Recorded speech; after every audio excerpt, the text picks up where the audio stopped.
Hamble's Royal Southern Yacht Club was the scene on Monday for the start of disabled sailor Geoff Holt's personal Everest challenge. Little did anyone know at this stage of the drama that would unfold later. Geoff has set himself a challenge of becoming the first disabled sailor to sail single-handed around Britain, and he's doing it in a small Challenger trimaran. Before he sailed, we asked Geoff about his trip. What route are you taking? We're going westabouts. We're going down to Land's End first, then up the Irish Sea, and over the top of Scotland through the Pentland Firth. We're not going over the top islands. It's going to take a long, we reckon about 60 days, 60, 70 days maybe. I know from my experiences sailing around the Isle of Wight that 8 hours is a comfortable time to be in the boat. I know that in 8 hours you can do anything up to 60 miles. So we've worked out a route of about 45, 50 miles a day, with every fourth day being a lay day. And of course it's a bit more complicated than just me sailing 45 miles. We have to rendezvous with 3 vehicles. We have a motorhome that's wheelchair accessible for me to sleep in. We've got a regular motorhome for the crew to sleep in, and we've got a Land Rover which has a lifting jig on it to get me out the water. And of course we've got a 22-foot rib.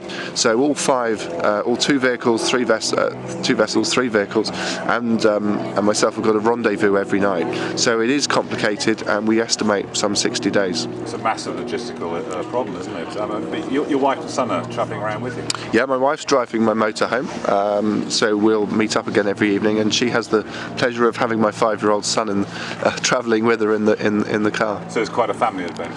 It is. It's an expedition, really. It's I know the focus is on me, and it's Geoff's personal Everest, sailing this boat around. But as I was saying, all those vehicles, the 2 boats, all those people. We've got 8 crew over 60 days. It's a huge project. It's mammoth. When we started off some months ago, I came up with the idea. It seemed quite straightforward, but you get the charts out and you look at the distances, and it's a monstrous expedition.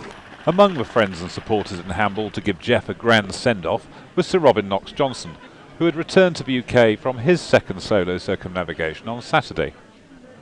Well, Geoff's been talking about this for a long time, and I'm so pleased he's got it together. I mean, actually 80% of the work's done in just getting to this stage.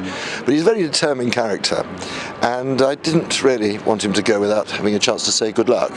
So I popped down to wish him well. What do you think of the little trimaran he's going around in? It looks pretty small, doesn't it? Well, I knew the designer. He was a personal friend, Rod McAlpine Downey.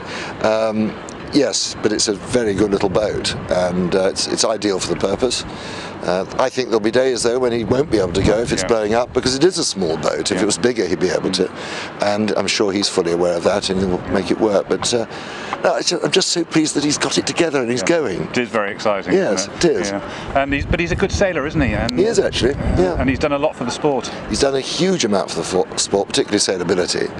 But people forget that actually Britain leads the world in disabled sailing. It's something we should shout about more and be very proud of. And it's people like Geoff, I think, who've helped promote it so much.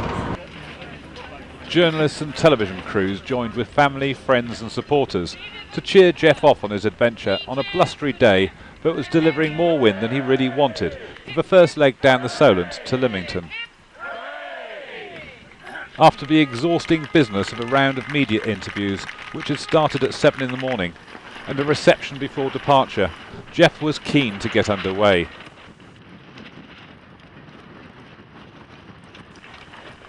In the strong wind, Geoff rocketed away from the Royal Southern and shot down the Hamble River faster than the ribs carrying photographers and cameramen, which had to keep to the 6-knot speed limit. Out into Southampton water, and Geoff was touching 11 knots with a strong wind behind him. Then came catastrophe.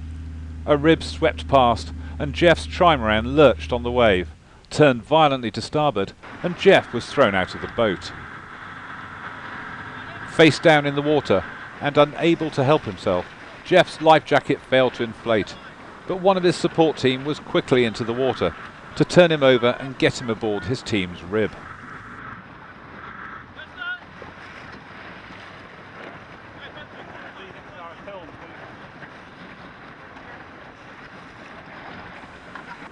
The trimaran was taken in tow, and the small convoy headed back to the Hamble.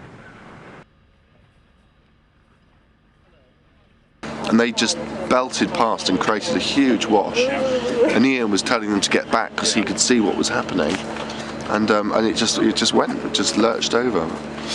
Not to worry. It was very quick. I mean, you were thrown out very quickly. Yeah, and it was nearly a minute I was in there, I think. And Ian's actually phoning crew saver now because the life jacket didn't open. Did you remember it? No, nor did it turn me over. I was face down for nearly a minute again. Geoff's first attempt at his personal Everest may have come to a premature halt, but it's a safe bet that he'll be restarting his trip in a day or two. After all, he's got his own Everest to conquer, and this is one man who won't be stopped by a small incident in the foothills.